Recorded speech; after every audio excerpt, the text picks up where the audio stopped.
বিয়ের পরে স্বামীর সাথে কেমন ব্যবহার করবেন? একজন স্ত্রীর যতটুকু দায়িত্ব কর্তব্য থাকে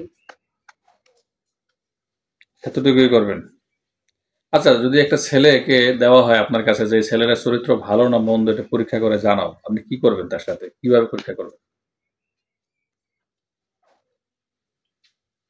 এখন পরীক্ষা ঠিক কোন দিক থেকে নিতে হবে সেটা তো তার বলতে হবে। চারিত্রিক বৈশিষ্ট্যটা জানাতে হবে। ধরেন আপনাকে একটা প্রতিষ্ঠানে চাকরি দেওয়া হলো যে আপনি শুধু ছেলেদের চরিত্র পরীক্ষা করে জানাবেন আমরা বসকে। তো আপনি কি করবেন? ছেলের চরিত্রটা কিভাবে পরীক্ষা করবেন? কি কৌশল আছে আপনার কাছে? আপনি নারী হিসাবে বলেন যে আমি এইভাবে তার চরিত্র পরীক্ষা করব। সবার আগে আমি একজন অচেনা মানুষ হব, তারপর তার সাথে যোগাযোগ করার চেষ্টা করব। সে আমার কথার কতটুকু রিপ্লাই দেয়, তার কথার ধরন কেমন, সে আদৌ তার যদি ব্যবহার আচরণ সত্যি ভালো হয়, তাহলে অবশ্যই সে কোনো নারীর সাথে বেশি একটা কথা বলবে না।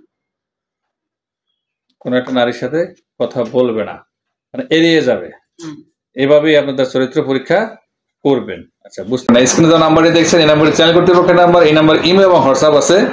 এই নাম্বারটিতে আপনারা যোগাযোগ করার চেষ্টা করবেন। আপুর একটি ছবি তুলে আমাদেরকে পাঠিয়ে ভয়েস করে আপনার বয়স এবং ঠিকানা জানাবেন, তারপর আমরা কথা বলে নেব। বললাম বিয়ের পরে হানিমুনে কোথায় যাওয়ার ইচ্ছা আছে? ইচ্ছা কোথাও নেই, তবে স্বামী যদি নিয়ে যায় তবে যাব।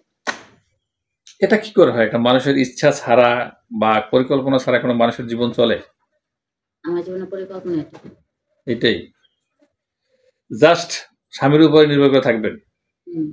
তাহলে আপনার আধুনিক যুগের বিয়ে কিভাবে হলেন? আপনার বয়স যদি 24 বছর হয়, আপনার 2000 সালে আপনার জন্ম। এখন উপরওয়ালা যদি আমার আধুনিক যুগে দিয়ে থাকে তা আমি কি করবো? চলি তো আমি আগের যুগের মানুষের মতো। আগের যুগের মানুষের মতো আধুনিক যুগের থেকে সে আগের যুগের মানুষের মতো চলাফেরা করে, তার হানিমুনে যাওয়ার কোনো প্ল্যান নাই। দর্শক, আপনার টাকা বেঁচে যাবে। যে বিয়ে করবেন আপনি বলতে পারবেন, বিয়ের পরে যদি বলে হানিমুনে যাবো তখন বলবেন যে তুমি ভিডিওতে বলছো হানিমুনে যাবো না, আমি এই জন্য টাকা বাঁচাবার জন্য আমি বিয়ে এখনো করছি। বলতে পারবো না কোথায় কয়টা পার্ক আছে বাংলাদেশের ভিতরে, তাহলে হানিমুনে বাইরে কিভাবে যাবো? যাই হোক দর্শক, শুনলেন সে বাংলাদেশের কোথায় কয়টা পার্ক আছে জানে না, কিন্তু সে আমাকে চিনছে, যশোর থেকে চিনে চলে আসছে। কেউ বিশ্বাস করবে? অবশ্যই বিশ্বাস করবে, কেন করবে না? কারণ আমি আপনাকে চিনছি একমাত্র আমার বান্ধবীর বান্ধবীর কারণে। সে আমি যেরকম সে তো ওরকম না, তাই না?